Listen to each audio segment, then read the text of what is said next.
ಇವತ್ತು ನಮ್ಮ ಅಮ್ಮನ ಹತ್ರ ಹೋಗಿ ಸಂಬಳ ತಿನ್ಬಿಟ್ಟೆ ಅಂತ ಕಿತ್ತರ ಹೇಳ್ಬಿಡದ. ಟೈಮ್ ಕೊಟ್ಟಿದ್ದೀನಿ. ಸೋಮವಾರ ಬೆಳಗ್ಗೆ ಮೊಬೈಲ್ ನಿನ್ನ ಹತ್ರ ಇದ್ಬಿಟ್ರೆ ನಾನು ಮೂಗ್ ಮುಟ್ಕೊಂಡು ಕೂತ್ಕೊಳ್ತೀನಿ.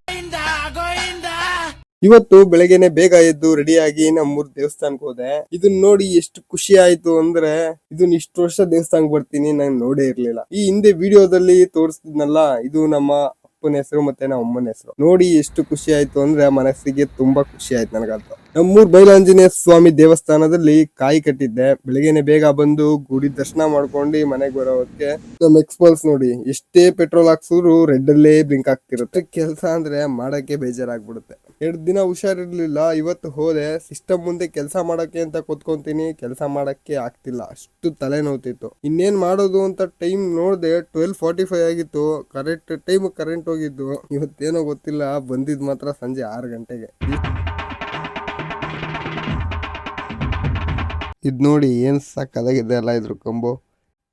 ಒಳ್ಳೆ ಒಂದು ವ್ಯೂ ನೋಡ್ಕೊಂಡು ವೆದರ್ ಮಾತ್ರ ಸಕ್ಕತ್ತಾಗಿತ್ತು. ಇನ್ನೇನ್ ಮನೆಗೆ ಹೋಗೋಣ ಅಂತ ಹೊಡೆದೆ. 6:30 ಆಗಿತ್ತು ಮನೆಗೆ ರೀಚ್ ಆಗೋ ಹೊತ್ತಿಗೆ. ನಾನೇನಿಲ್ಲ, ನೀ ಸಂಬಳ ತಂದು ಕೊಡ್ಲಿಲ್ಲ ಅಂದ್ರೆ ಕಿತ್ಕೊಂತೀನಿ, ತಾಂಡಾಗ ಅಂಗಡಿ ಇರ್ತೀನಿ, ಅವ್ರಿಗೆ ಸಾಲಕ್ಕೆ ಬಜಾರ್ತೀನಿ ಬರ್ತೀನಿ ಅಷ್ಟೇ ಬಿಡು. ಮೊಬೈಲ್ ಐತೆ, ನಾನು ಎದ್ರಕೊಳ್ಳಲ್ಲ, ತಾಂಡ ಕೊಡ್ತೀನಿ, ಆ ಸಾಲ ಕೊಟ್ಟ ಕೊಡು ಅಂತ ಹೇಳ್ಬೇಕು.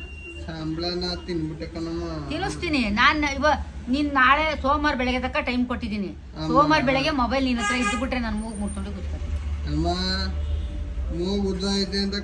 ನೋಡೋಣ ಸೋಮವಾರ ದಿನ ಎಲ್ಲಿರ್ತದ ಮೊಬೈಲ್ ಅಂತ ನೋಡ್ಕೊ. ಸಾಲ ಜಮಾ ನನಗೆ 50,000 ರೂಪಾಯಿ, 1,00,000 ರೂಪಾಯಿ ಫೋನ್ ಕೊಡ್ರಿ ಮಡಿಕಂತಾರೆ. ನಿಮ್ಮ ಅಮ್ಮಂದು ಉಂಗ್ರ ಬಿಚ್ಚಿ ಕೊಟ್ಬಿಡ್ತೀನಿ. ಬೆಳಕಳೋದು ಉಂಗ್ರ ಬಿಚ್ಕೊಡೋಗ ಕೊಡು, ಇವಾಗೆ ಬಿಚ್ಕೊಡು ಉಂಗ್ರ ಅಂತ. 10 ರೂಪಾಯಿನೂ ಕೊಡಲ್ಲ, ಇಸ್ಕೊಡು.